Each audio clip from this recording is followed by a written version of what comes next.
நீங்க ரெடினே நம்முடைய பத்திரிகை நண்பர்களுக்கு எங்களுடைய மாலை வணக்கத்தை தெரிவித்துக் கொள்கின்றோம். அன்பு சகோதரர்களே, சகோதரிகளே, இன்று நம்முடைய சட்டப்பேரவையில் மாண்புமிகு முதலமைச்சர் ஐயா ஸ்டாலின் அவர்கள் கரூரில் செப்டம்பர் 27ஆம் தேதி சாயங்காலம் நடந்த அந்த அரசியல் கூட்ட நிகழ்வில் 41 அப்பாவி பொதுமக்கள் தங்களுடைய உயிரை இழந்திருக்கின்றார்கள். அது சம்பந்தமாக முதலமைச்சர் அவர்கள் பேசுகின்ற பொழுது வழக்கம் போல அரசின் மீது தவறில்லை என்றும் காவல்துறையின் மீது தவறில்லை என்றும் பேசியிருக்கின்றார்கள். அதே நேரத்தில் கரூரில் காவல்துறை பந்தோபஸ்த் கொடுத்தது மொத்தமாக 606 பேர் அந்த அரசியல் கூட்டத்திற்கு காவல்துறை பாதுகாப்பு அளித்தார்கள் என்று சொல்லியிருக்கின்றார். 28 செப்டம்பர் கரூரில் நடந்த பத்திரிகையாளர் சந்திப்பில் ஏடிஜிபி திரு டேவிட்சன் அவர்கள் 500 பேர் பாதுகாப்பில் இருந்ததாக சொல்லியிருக்கின்றார். இன்று காவல்துறை ஒரு பத்திரிகையாளர் செய்தி குறிப்பு வெளியிட்டிருக்கிறாங்க. அதுல சம்பவ இடத்துல 350 பேர் இருப்பதாக சொல்லியிருக்கின்றார். மிச்சம் 150 பேர் வேறு வேறு இடத்துல இருந்தாங்க. இன்று இந்த வழக்கு சிபிஐக்கு மாற்றப்பட்ட பிறகு தமிழக அரசினுடைய முதலமைச்சர் ஒரு நம்பர் சொல்றாங்க 606, ஏடிஜிபி கரூர்ல 500, 28 செப்டம்பர்ல. இன்னைக்கு வந்திருக்கக்கூடிய காவல்துறை செய்தி குறிப்பு சம்பந்தப்பட்ட இடத்துல பந்தோபஸ்த் என்பது 350. இதுல இருந்தே நமக்கு பல விஷயம் தெரியுது. நிகழ்ச்சி எல்லாம் நடந்து முடிந்து அப்பாவி பொதுமக்கள் எல்லாம் இறந்த பிறகு இன்னைக்கு வழக்கு சிபிஐக்கு போன பிறகு முன்னுக்கு முரணாக பல விஷயங்களை தமிழக அரசு, அதுவும் குறிப்பாக சட்டப்பேரவையில் சொல்லிக் கொண்டிருக்கின்றார். இது வன்மையாக கண்டிக்கத்தக்கது மட்டுமல்ல, அதே நேரத்தில் தங்கள் மீது தவறு இல்லை என்பதை காட்டுவதற்காக இந்த பொய்களை எல்லாம் கட்டவிழ்த்து விட்டிருப்பதாக நாங்கள் பார்க்கின்றோம். இது முதல் விஷயங்கள். இரண்டாவது, உச்சநீதிமன்றம் சில கருத்துக்களை சொல்லி இருக்கின்றார்கள். காவல்துறையின் மீது தவறு, அரசு அதிகாரிகள் செய்திருக்கக்கூடிய தவறு. சென்னை உயர்நீதிமன்றத்திலே சில கருத்துக்கள் பதிவாகி இருக்கிறது. ஆனா முதலமைச்சர் அவர்கள் இன்னைக்கு பேசியிருக்கக்கூடிய விஷயத்தெல்லாம் பார்க்கும் பொழுது அரசின் மீதோ அங்க இருக்கக்கூடிய அதிகாரிகள் மீதோ அங்க இருக்கக்கூடிய காவல்துறையின் மீதும் எந்த தவறும் இல்லை என்பதை போல் பேசிக் கொண்டிருக்கின்றார்கள். அதையும் இந்த நேரத்தில் மக்கள் மன்றத்தில் சுட்டிக்காட்ட விரும்புகின்றோம். இந்த நேரத்தில் முதலமைச்சர் அவர்கள் முன்னுக்கு முரணாக பேசுவதை விட்டுவிட்டு உச்சநீதிமன்றம் அமைத்திருக்கக்கூடிய அந்த குழு சிபிஐக்கு முறையாக அவங்க ஆதரவு கொடுத்து உண்மை குற்றவாளிகளை கண்டுபிடித்து வெளியே கொண்டு வருவதற்கான முயற்சியில் இறங்க வேண்டும் என்று இந்த நேரத்தில் வலியுறுத்துகின்றோம். அதை தாண்டி பத்திரிகை நண்பர்களுக்கு கேள்வி இருக்கும், பதில் சொல்றாங்கன்னா கேளுங்க.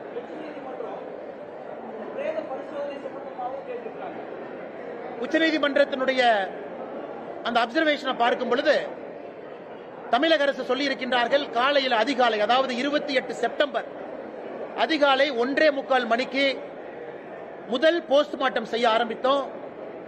மத்தியானம் 1 மணி முடியும் பொழுது 39வது உடலை போஸ்ட்மார்ட்டம் செய்து முடித்தோம் என்று சொல்லியிருக்கின்றார்.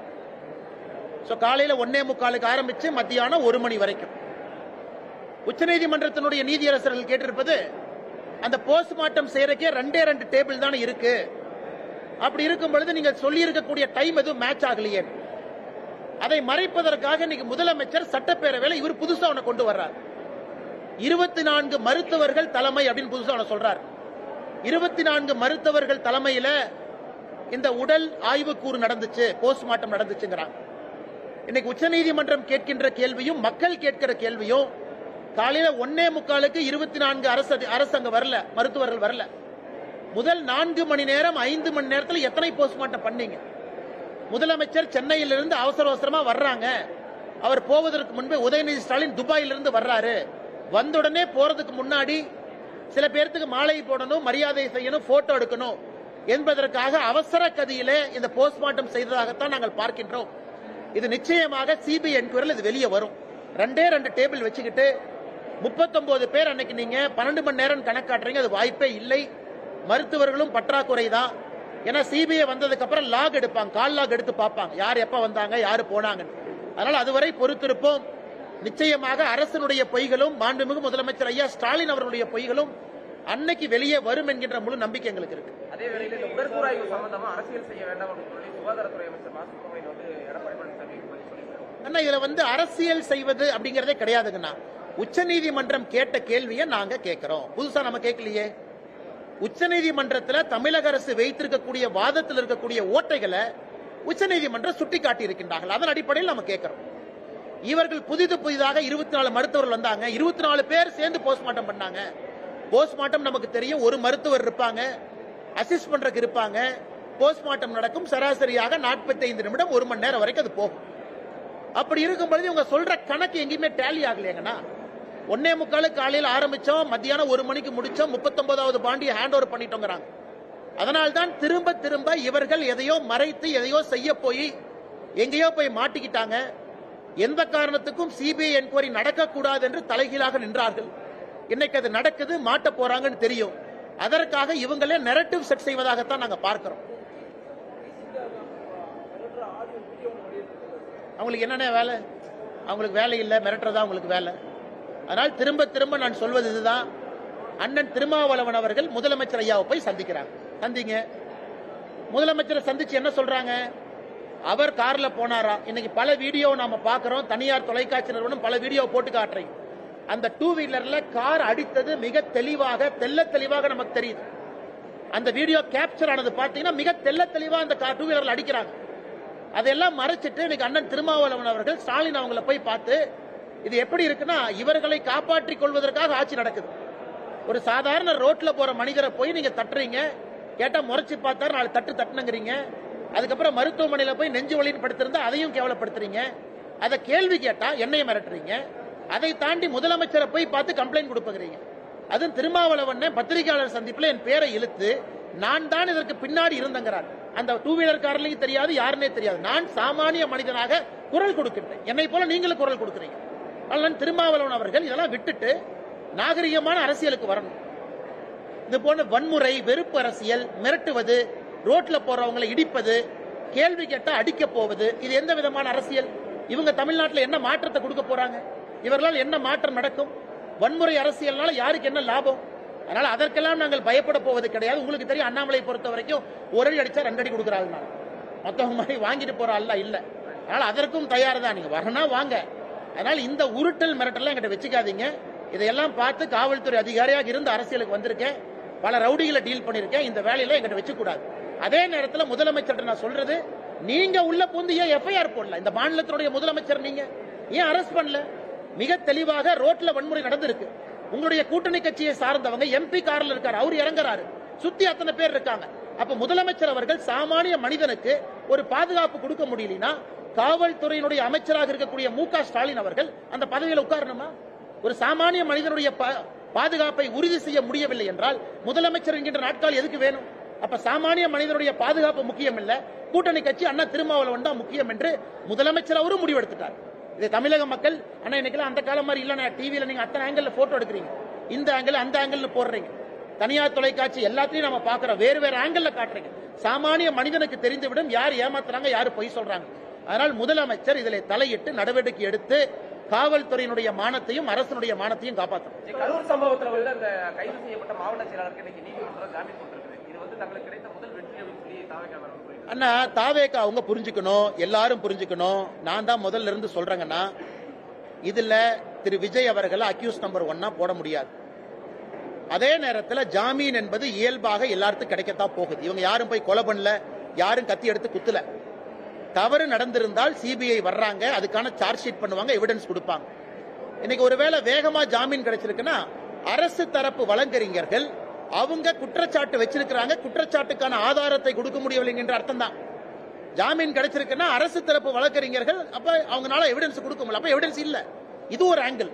இன்னொன்று, நீதிமன்றத்தை பொறுத்தவரை எங்கேயும் போக மாட்டாங்க, உள்ளூர்ல தான் இருப்பாங்க. ஜாமீன் போட்டு நீங்க வந்து காவல்துறைக்கு வந்து விசாரணைக்கு ஒத்துழைக்கலாம் சொல்லியிருக்கலாம். ஆனால் இதை பெரிதுபடுத்துவதை விட இந்த நிகழ்வுக்கு பின்னால் யார் இருந்தார்கள் என்பது முக்கியம். அது சிபிஐ என்கொயரியில முழுமையாக வெளியே வரும் என்கிற நம்பிக்கை எனக்கு இருக்கு.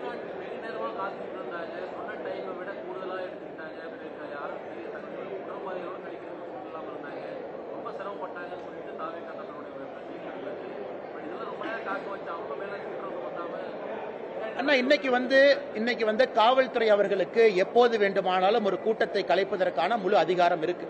எப்போது வேண்டுமானாலும் எப்போது வேண்டுமானாலும் உள்ள போய் கூட்டத்தை கட்டுப்படுத்துவதற்கான அதிகாரம் இருக்கு. எப்போது வேண்டுமானாலும் அந்த கூட்டத்திற்கு பேசுறதுக்கு ஒரு தலைவர் வர்றாருன்னா வர முடியாது, வெளியே போங்கன்னு சொல்றதுக்கு அதிகாரம் இருக்கு. அந்த அதிகாரத்தை ஏன் பயன்படுத்தவில்லை என்று கேட்கின்றோம். கேள்வி ஒன்று. இரண்டாவது, நீங்க சொல்ற பிரச்சனை நடந்திருக்கலாம், ஆமாம், இல்லை என்று நான் சொல்லல. இன்னைக்கு அதையெல்லாம் நீங்க மறந்துட்டு இவங்க மட்டும்தான் தப்பு பண்ணாங்க, நாங்க தப்பே பண்ணலின்னு சொல்றதுதான் நாங்க கேள்வி கேட்கிறோம். நாங்களும் தவறு செய்திருக்கோம்னு ஒத்துக்குங்க. கட்சி தவறு செய்திருக்கா முதல்ல இருந்து நாங்க சொல்றோம். கட்சி தவறு செய்திருந்தால் நடவடிக்கை எடுங்க.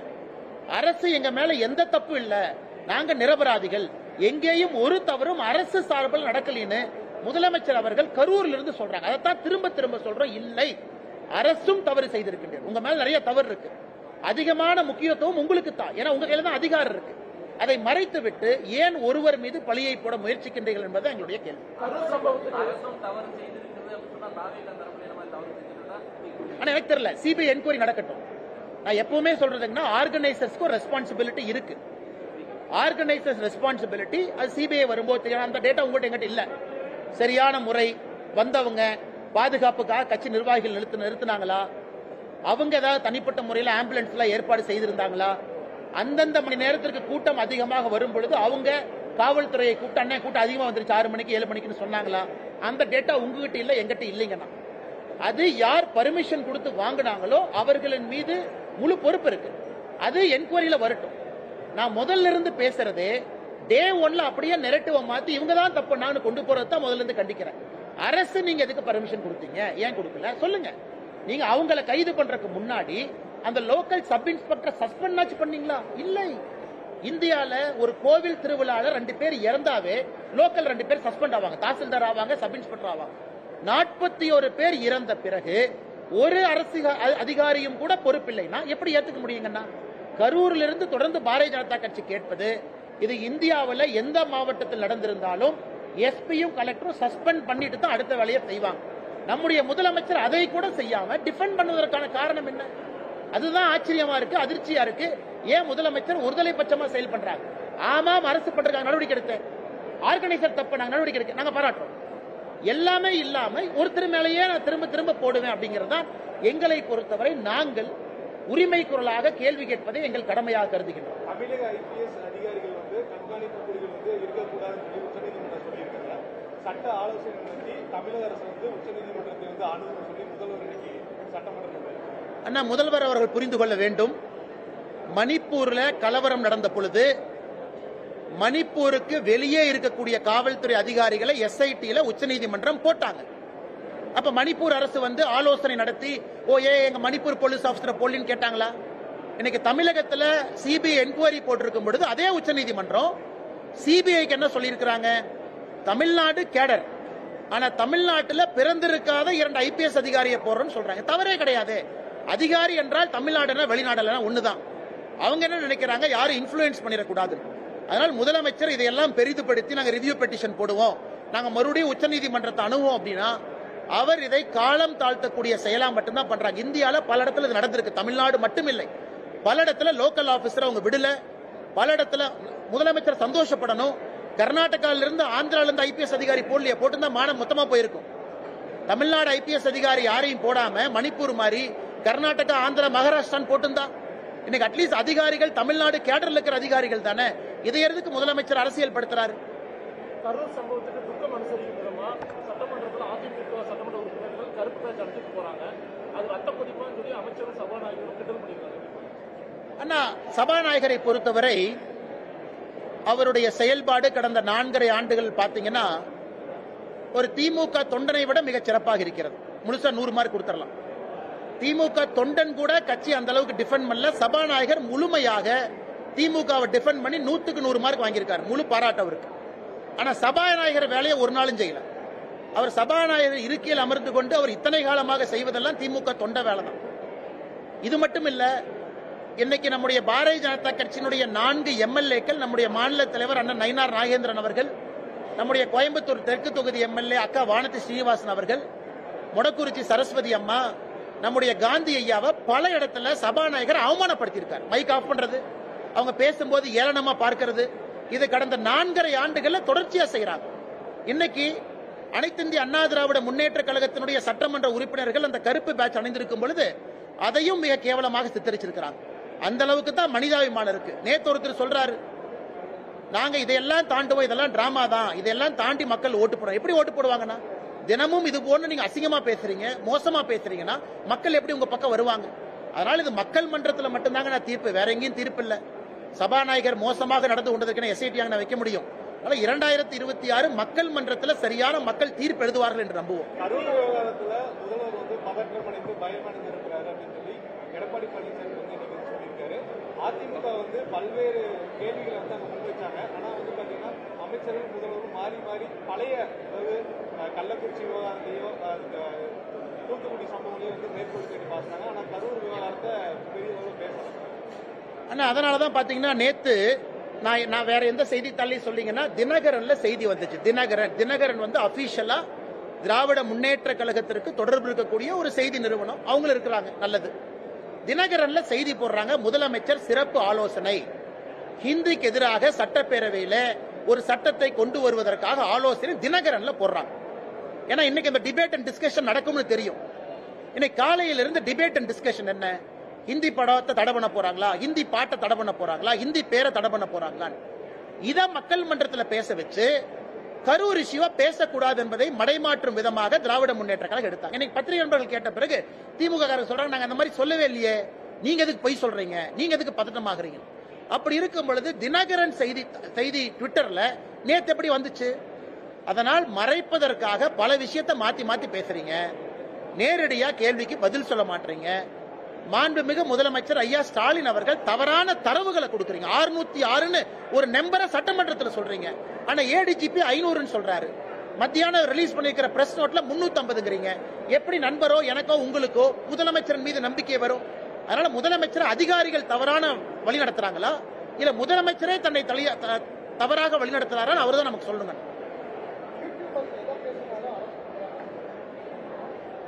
ஆனா இவங்க இன்னைக்கு பெண்களின் மீது கை வைக்கிறவன், ரோட்ல வந்து தாலி செயினை பறிக்கிறவன், அவனை அரெஸ்ட் பண்றதுக்குலாம் டைம் இல்ல. இந்த 2 மணிக்கு இந்த யூடியூப் நடத்துற வீட்டுக்கு போறாங்களா, இதுக்கு தான் டைம் இருக்கு. அதனால இன்னைக்கு ரவுடிகள்லாம் ஜாலியா சுத்திட்டு இருக்கான். எங்கேயா சுத்திட்டு இருக்கேன்னா 10 மணிக்கு அண்ணே அவங்கள யூடியூப்காரன் அரெஸ்ட் பண்ண போயிருக்காங்க, அதான் கத்தியோட சுத்திட்டு இருக்காரு. அது போன்ற தமிழகத்தினுடைய சட்டம் ஒழுங்கு நிகழ்வு நடந்து கொண்டிருக்கிறது, வன்மையா கண்டிக்கத்தக்கது. அப்படி யூடியூப்காரன் அரெஸ்ட் பண்ணால் 24 மணி நேரத்தில் பெயில் கொடுக்கத்தான் போறாங்க. எல்லாரும் கருத்துரிமை இருக்கு, பேச்சுரிமை இருக்கு. இதை முதலமைச்சர் நேரடியாக தலையிடணும். யாரோ காவல்துறை பண்றாங்களா, ஏடிஜிபி பண்றாங்களா, டிஜிபி பண்றாங்கன்னு தெரியல. இதை முதலமைச்சர் தலையிட்டு சரி செய்ய வேண்டும் என்பது எங்களுடைய வேண்டுகோள். குறிப்பிட்ட மாதிரி விஜய வந்து முதல் குற்றவாளியா சேர்க்க முடியாது நீங்க சொல்லிருக்கீங்க.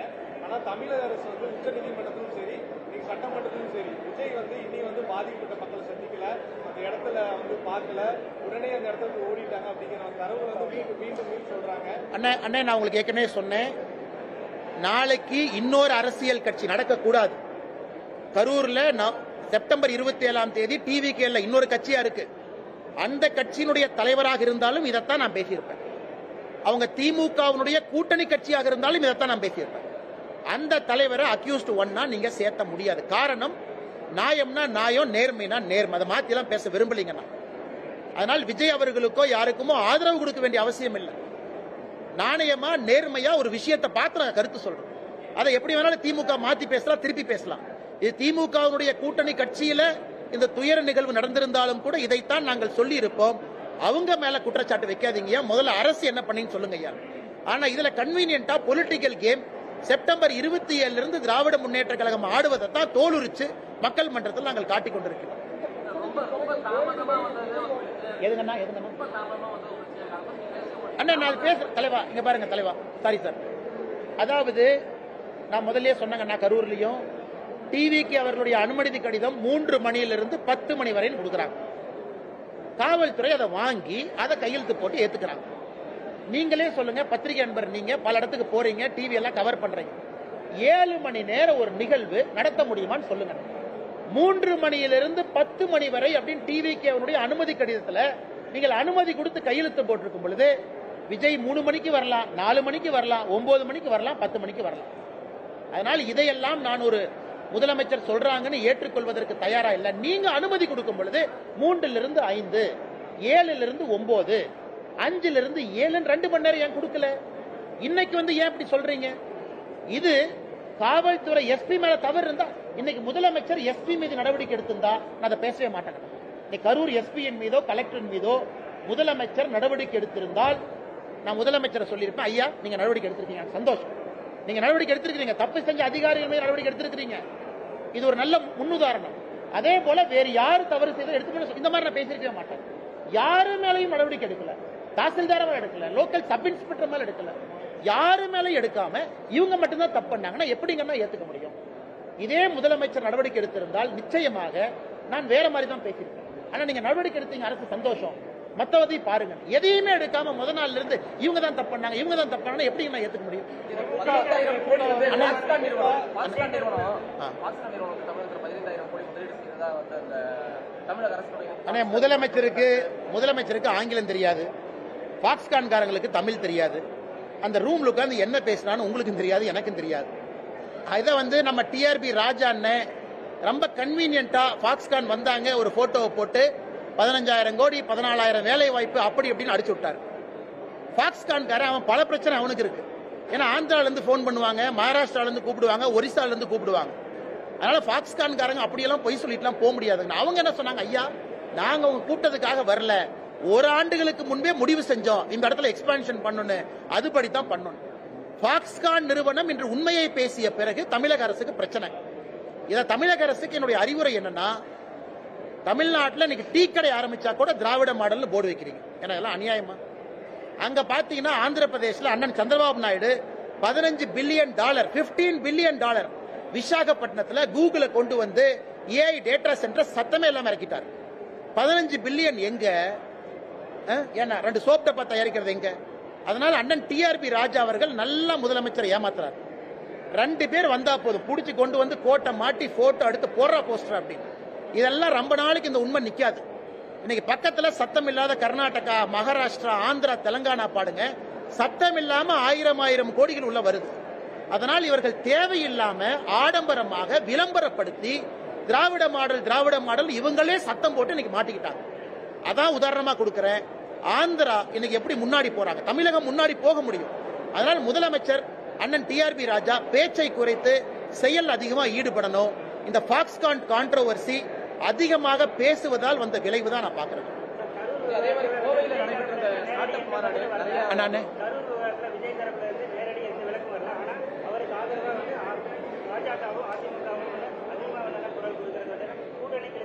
யார் சொல்றாங்கன்னா,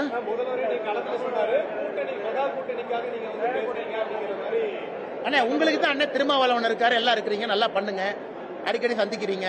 அண்ணா தமிழ்நாட்டில் நியாயத்தை பேசினா கூட்டணி ஆசையாங்கண்ணா, தர்மத்தை பேசினா கூட்டணி ஆட்சியா? நாங்க தான் சொல்றோம் பாருங்க, உங்களுடைய கூட்டணி கட்சி வந்து 27 செப்டம்பர் இந்த நிகழ்வு நடந்திருந்தால் அன்னைக்கும் அந்த தலைவர் நாங்க டிஃபெண்ட் பண்ணிருப்போம். நீங்க அநியாயமாக யாரின் மீதையோ வழக்கை போட வேண்டும் என்று நினைக்கின்றீர்கள். நியாயத்தை பேசும்போது எப்படி அது அநியாயமா மாறுங்கண்ணா? இது முதலமைச்சருக்கும் தெரியும். அதனாலதான் 606, 500, 350 ஒரு நம்பரை பேசுறாங்க. அதே மாதிரி அகமதாபாத்துடைய கட்சி ஆரம்பிக்கிறதுக்கு முன்னாடி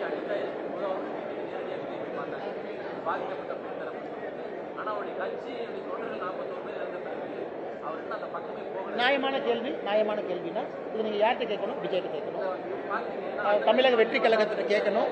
ஆனா முதல்ல இருந்து நான் திரும்ப சொல்வது, எல்லோரும் எவ்வளவு வேகமாக பொறுப்பெடுத்து அதை முழுவதுமாக தன்னுடைய மாரல் ரெஸ்பான்சிபிலிட்டியா ஒரு தலைவன் அதை ஏற்றுக்கொள்ளும் பொழுது அந்த தலைவன் மக்கள் மனசுல உயர்றார்.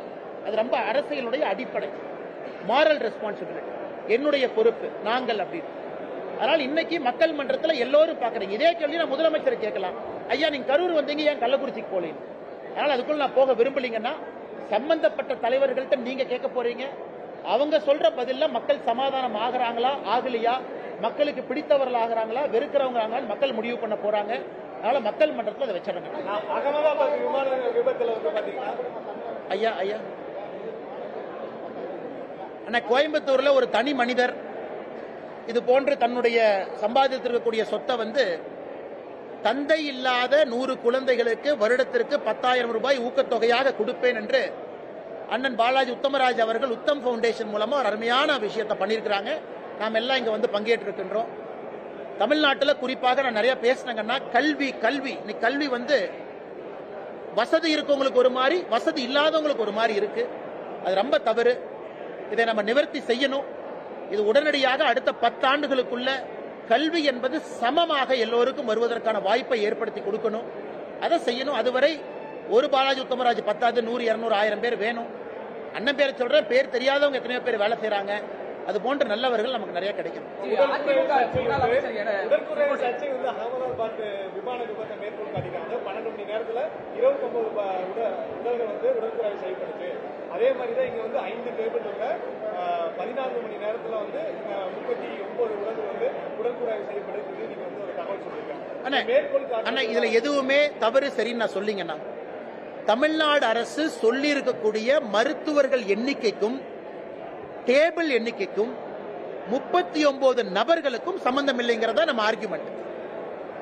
24 டாக்டர் காலைல 1:45 வந்தாங்களா இல்லை என்பதுதான் நம்ம ஆர்குமெண்ட். இன்னைக்கு குஜராத் அரசு எனக்கு தெரியாதுங்க டேட்டா, எத்தனை மருத்துவர்கள் எத்தனை டேபிள்ல எத்தனை பேர் பண்ணாங்க, அந்த டேட்டா எல்லாம் என்னால சொல்ல முடியாதுங்கன்னா, தமிழ்நாடு அரசு சொல்லி இருக்கக்கூடிய டேட்டாவை நம்ம கொஸ்டின் பண்றோம். அதைத்தான் உச்சநீதிமன்றமும் கொஸ்டின் பண்ணிருக்காங்க.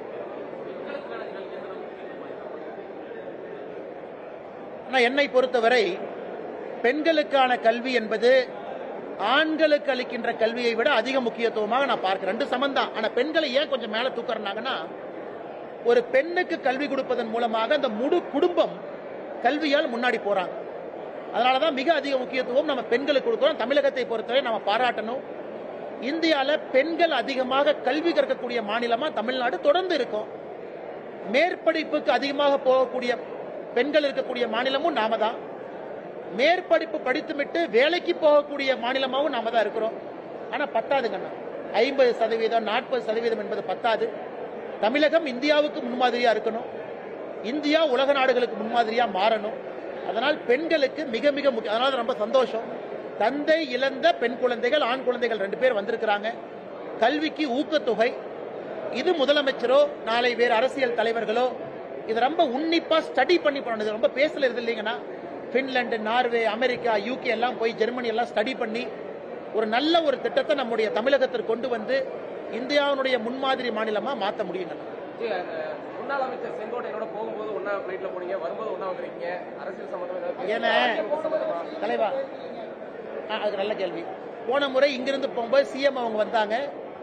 சிஎம் அவங்க நம்முடைய கோயம்புத்தூருக்கு வந்திருக்கிறாங்க. அவர் விமானத்துக்குள்ள வந்த பிறகு எந்திரிச்சு அவருக்கு மரியாதை செலுத்தி கோயம்புத்தூர்ல திட்டங்களை எல்லாம் கொடுத்ததற்காக நன்றியும் தெரிவித்து தான் என்னோட இருக்கையில போய் அமர்ந்தங்கன்னா, ஏன்னா நம்ம முதலமைச்சர் வந்திருக்கிறாங்க. அது வேறு அரசியல், வேறு அது வேறு. அதே போல நாம விமானத்துல போகும்பொழுது, ட்ரெயின்ல போகும்போது, பஸ்ல போகும்போது வர்றாங்க. இன்னைக்கு அண்ணன் செங்கோட்டையன் அவர்கள் பக்கத்துல வந்தாங்க.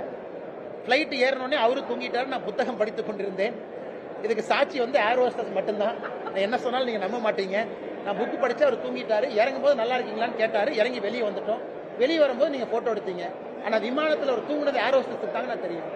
ஏன்னா அவரு வந்து சட்டப்பேரவையிலிருந்து வர்றாரு. நாங்கள் பேசவே இல்லை. நான் புத்தகம் படிச்சு அவர் தூங்கினாரு.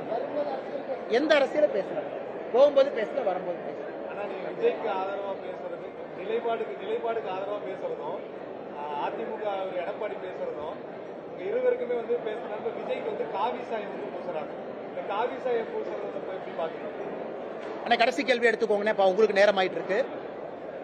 ஆனா விஜய் அவர்களுடைய சித்தாந்தம் வேறு, எங்கள் சித்தாந்தம் வேறுங்கண்ணா. ஃபுல் ஸ்டாப்ண்ணா, அவ்வளவு முடிஞ்சு போச்சுங்கண்ணா. அதுக்கு மேல நான் எதுவும் சொல்ல விரும்பலீங்கன்னா, சித்தாந்தம் அடிப்படையிலே வேறு வேறு சித்தாந்தம். ஆனா ஒரு நியாயத்திற்காக ஒரு உண்மையை பேசுவது என்னை பொறுத்தவரை தவறில்லை, எங்கள் உரிமை, கடமை.